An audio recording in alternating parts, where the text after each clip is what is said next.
Bago po sa saksi, nakauwi na sa Pilipinas ngayong gabi ang siyam na tripulante Pilipino ng MV Eternity Sea. 5 buwan na binihag sila ng grupong Houthi sa Yemen. At sa kanilang pagdating sa NAIA Terminal 1, sinalubong sila ng mga opisyal ng Department of Migrant Workers, iba pang ahensya ng gobyerno at ng kanilang mga kaanak. Saksi, si Bea Pinlac.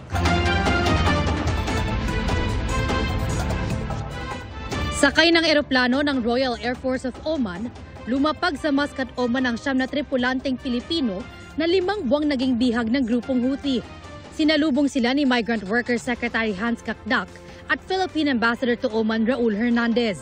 Pinapaabot ko ang pasasalamat ko sa Sultanate of Oman. Ang namumuno ay ang Sultan Haitham bin Tarik.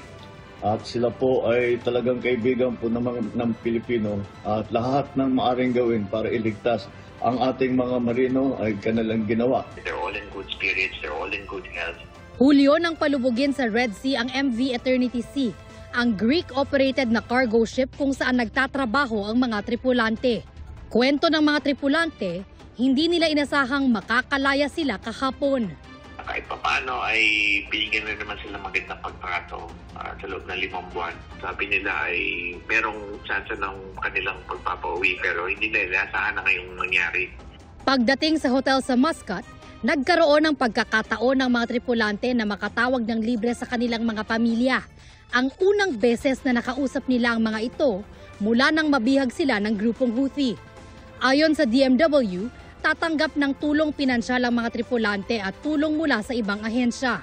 Salamat tayo sa TSA kasi syempre naiwanan nila sa barko yung mga travel documents nila kasi lumubog yung barko.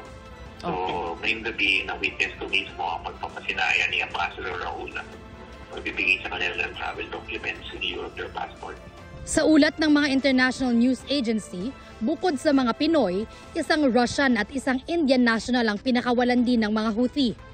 4 sa 25 sakay ng barko ang nasawi sa pag-atake. Ayon sa DMW, posibleng sa linggo maiuwi ang labi ng isang tripulante ng MV Eternity Sea na nasawi. Para sa GMA Integrated News, ako si Bea Pinlac, ang inyong saksi.